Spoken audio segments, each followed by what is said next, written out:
Hello, class 12th.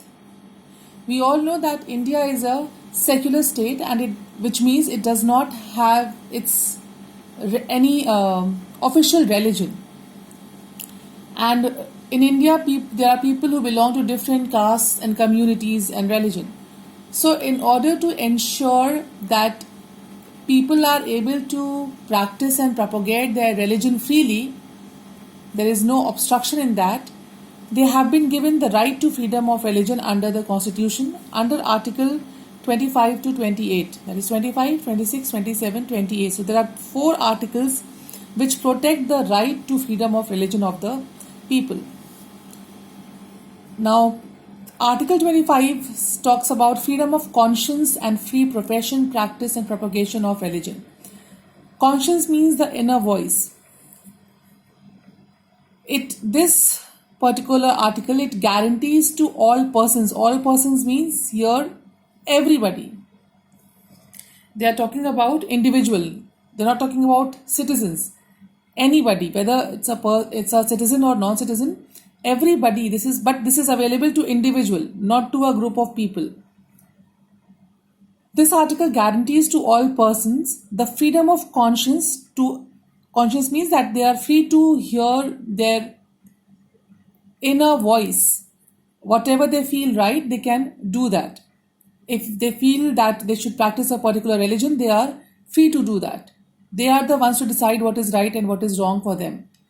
So it gives freedom of conscience and the right to profess. They are free to profess, practice, and propagate any religion of their choice.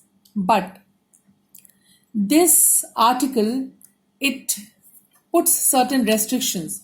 People are free to follow, practice, and propagate their religion, but it should not harm. One is public order,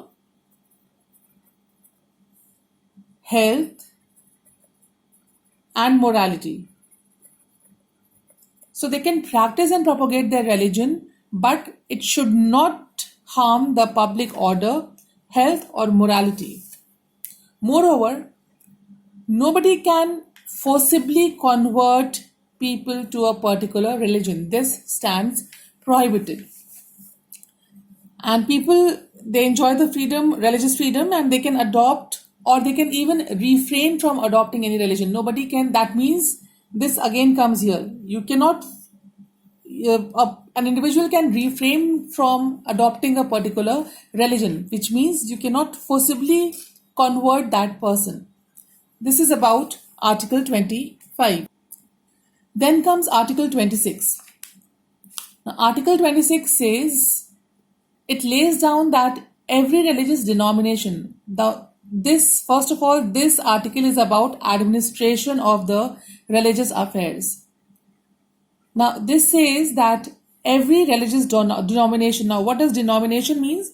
Now, denomination is a subgroup within a religion which has a common tradition and identity. Say, for example, in Hinduism, there are various sects. Some are the followers of Shiv, so where there is Shaivism. Then the ones who follow Vishnu are called Vaishnavas, and the ones who follow Shakti, they are called as Shaktis. Besides that, in Muslim sects, we have Shias and Sunnis. Then in Christians, we have Catholics and Protestants. So these are called as the religious denominations. Now, all these religious denominations, they have the right to establish and maintain institutions for religious and charitable purposes. So they can maintain institutions for religious and charitable purpose. They can manage its own affairs in matter of religions, to own and acquire movable and immovable property. That means they can have properties, whether it is movable or immovable. Movable means which is fixed at one place. Immovable means which can move. Then to administer such property in accordance with the law. So these are the rights available to religious denominations, not individuals. Keep this in mind. This is not available to individuals. It is available to a religious denominations. That means association of people who have a common tradition and identity. Like we can also say like Arya Samaj, right? So this is available to the religious denominations. They can administer their institutions which they set up for religious and charitable purposes. Then The Article 27 gives freedom from paying taxes for the promotion of any religion. If you all remember jizya was a tax which everybody had to give. So such type of tax for any religious activity is forbidden by the constitution. It says that no person shall be compelled to taxes, pay any taxes, the proceeds of which are specifically appropriated in the payment of expenses for the promotion or maintenance of any particular religious denominations. So this Article 27, it lays down that nobody can be compelled or forced to pay taxes for the religious purpose. Now, this should not be taken up as a fees. Like if you go to a temple, you have to pay certain fees, maybe for prasad or for the maintenance of that, like to pay the people who are securing the temple. So all that fee can be taken, but taxes cannot be imposed on the individuals. Then freedom to attend religious instructions. This is not functions, this is instructions. If there's a mistake in your book, please correct it. Religious instructions. Now, Article 28 prohibits imparting of religious instructions in any education institution which is wholly maintained out of state funds or receiving aid from the state. So, if an institution is established by, see, there are four types of institutions. One which is established by state.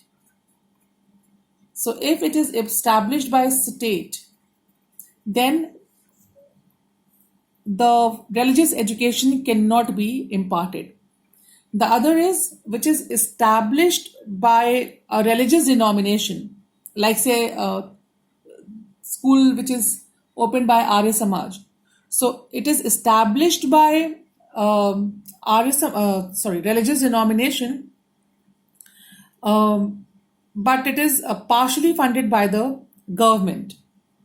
So in that case, religious instruction may be given, but you are not under compulsion to take that. And then you have funded and recognized institutions.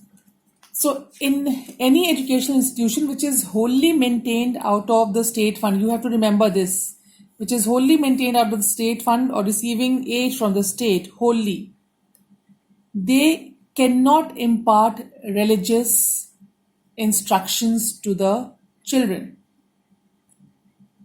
Now, however, this provision does not apply to educational institutions which is administered by the state but has been established under any endowment or trust which requires that religious instructions shall be imparted in such institutions.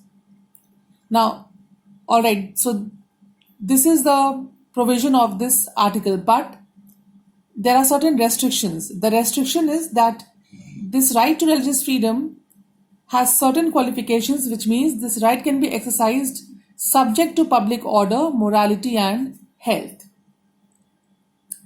So this is about the right to freedom of religion. Now, next is the cultural and educational rights. Now, this is conferred under Article 29 and 30, and this is a protection given to the minorities. So, this cultural and educational right is a protection which is given to the minorities. Now, there are two types of minorities. One is on the basis of the language, that is linguistic minority, and the other is on the basis of religion. Say, for example, in the southern states, if Hindi-speaking people may be called as minorities. So, and obviously there are religious minorities. So, this protection is given to the minorities. Now, under Article 29, the Constitution lays down that any section of the citizens, so this is available to citizens residing in the territory of India or any part thereof, having a distinct language, script, or culture of its own, shall have the right to conserve the same. Now, this is done in order so that the majority, people who are in majority in that particular region, should not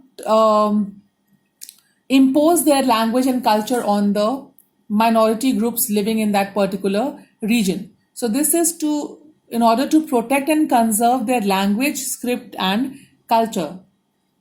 So this is the right conferred under Article 29. Then comes right to establish and administer educational institution under Article 30. Now such minorities also have the right to establish and administer their educational institutions of their own choice. And they have the right to admit students to their institutions, to have their own governing bodies, and to adopt their own system of instructions the way they want to. However, the state universities cannot impose a particular medium of instruction on the minority institution. Further, the state, while providing grants and aid to educational institutions, cannot discriminate against the minority institution. So, we all know that the various institutions, they get the aid from the state, financial help. So, while providing these grants and aid to the educational institutions, the state cannot discriminate on the basis of being a minority or a majority institution. So these are the rights which are available to the minorities under Article 29 and 30. So that's about your cultural and educational right. Article 31 talks about right to property, but this is no more a fundamental right. This has been deleted by the 44th Amendment and has been made a legal right. So much for today. Please go through your book, and if there's anything which is not clear to you, please do ask. Till then, stay safe and take care. Thank you.